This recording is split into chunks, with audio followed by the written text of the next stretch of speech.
بسم اللہ الرحمن الرحیم لا الہ الا انت سبحانک انی کنت من الظالمین فاعوذ باللہ من الشیطان الرجیم بسم اللہ الرحمن الرحیم لا اقسم بہذا البلد، میں قسم کھاتا ہوں اس شہر مکہ کی، وانت حل بہذا البلد،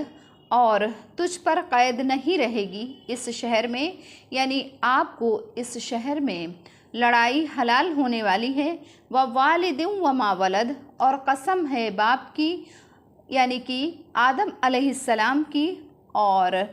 بنی آدم کی، لقد خلقنا الانسان فی کبد، تحقیق کہ ہم نے انسان کو محنت میں بنایا، ایحسب ان لن یقدر علیہ احد، کیا وہ یہ خیال کرتا ہے کہ اس پر کسی کا بس نہیں چلے گا، یقول اہلکت مالا لبدا، وہ کہتا ہے کہ میں نے بہت سا مال خرچ کر ڈالا، ایحسب ان لم یرہ احد، کیا وہ یہ خیال کرتا ہے کہ اس کو کسی نے نہیں دیکھا، الم نجعل لہ عینین، کیا ہم نے اس کی دو آنکھیں نہیں بنائیں، ولسانا وشفتین، اور زبان اور دو ہونٹ نہیں بنائے، وہدیناہ النجدین، اور ہم نے اس کو دو گھاٹیاں دکھلا دیں، فلاقتحم العقبہ، سو وہ اس گھاٹی پر نہیں دھمکا، وما ادراک ما العقبہ، اور آپ کو کچھ خبر بھی ہے کہ وہ گھاٹی کیا ہے، فک رقبہ، غلام کو چھڑانا ہے، آزاد کرانا ہے، او اطعام فی یوم ذی مسغبہ، یا کھانا کھلانا ہے، بھوکے کو کھانا کھلانا ہے، یتیما ذا مقربہ، یتیم کو جو قرابت والا ہے، او مسکینا ذا متربہ، یا محتاج کو یعنی جو بہت ہی زیادہ مفلس ہو، ثم کان من الذین آمنوا، پھر جو ایمان والوں میں ہوئے، وتواصوا بالصبر، اور وہ تاکید کرتے رہے صبر کی، وتواصوا بالمرحمہ، اور وہ تاکید کرتے رہے رحم کی، اولئک اصحاب المیمنہ، تو ایسے ہی لوگ بڑے نصیب والے ہیں، داہنے ہاتھ والے ہیں، والذین کفروا، اور جنہوں نے ہماری آیات کو جھٹلایا، انکار کیا، ہم اصحاب المشأمہ، تو وہی لوگ بائیں ہاتھ والے ہیں، علیہم نار مؤصدہ، اور انہی کو آگ میں مون دیا ہے، علیہم نار مؤصدہ، اور انہی پر آگ ڈالی جائے گی، میں قسم کھاتا ہوں اس شہر کی، یعنی اور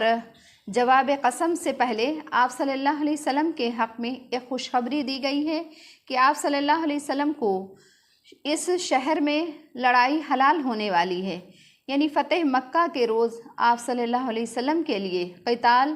جائز کر دیا گیا تھا، مکہ کے روز آپ صلی اللہ علیہ وسلم کے لیے قتال جائز کر دیا گیا تھا، اور حرم کے احکام اس روز باقی نہیں رہے تھے، اور قسم ہے باپ کی یعنی کہ آدم علیہ السلام کی اور قسم ہے باپ کی یعنی کہ آدم علیہ السلام کی اور بنی آدم کی، آگے جواب قسم ہے کہ ہم نے انسانوں کو بڑی مشقت میں پیدا کیا ہے، یعنی کہ عمر بھر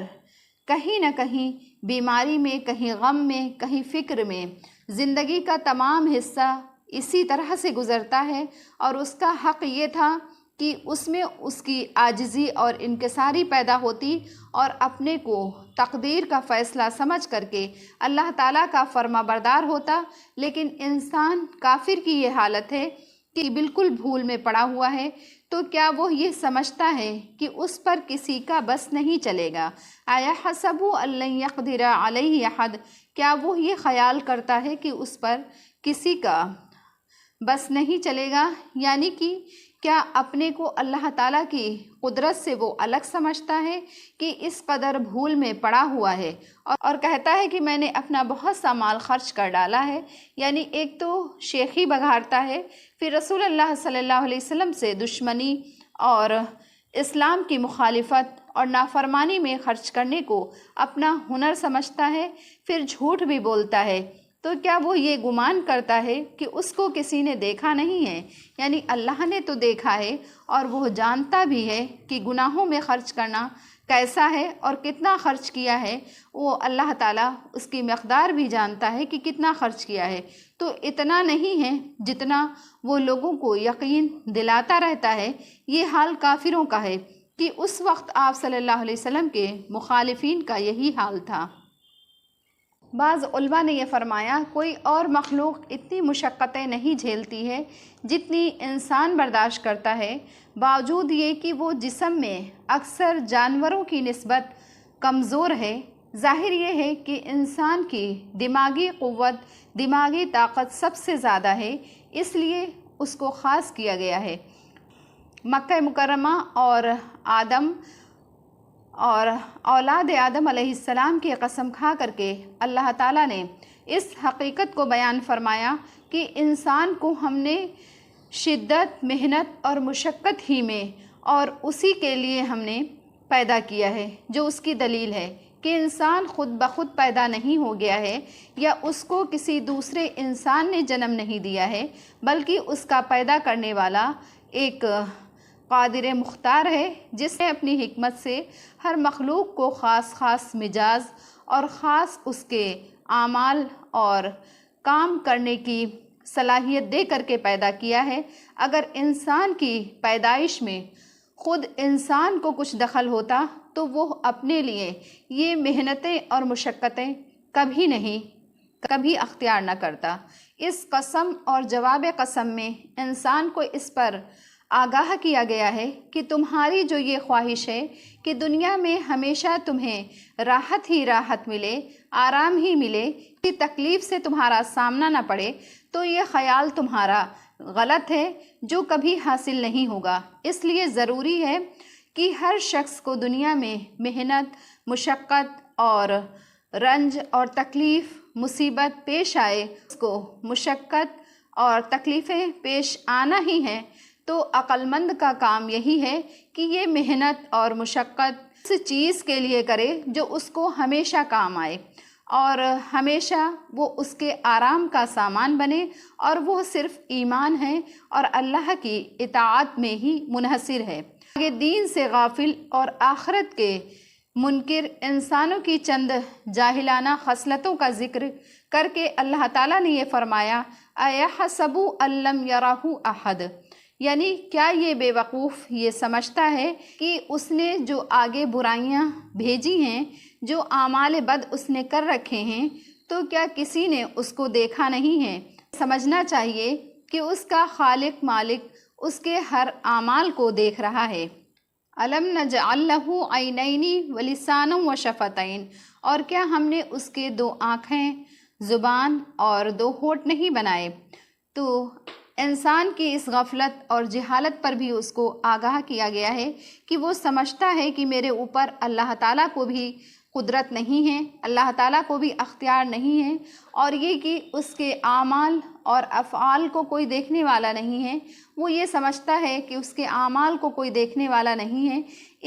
اس آیت میں چند ان نعمتوں کا ذکر ہے جو اللہ تعالیٰ نے خود اس کے وجود میں ایسی عطا فرمائی ہیں کہ خود ان کی کاریگری اور حکمت ہی پر غور کرے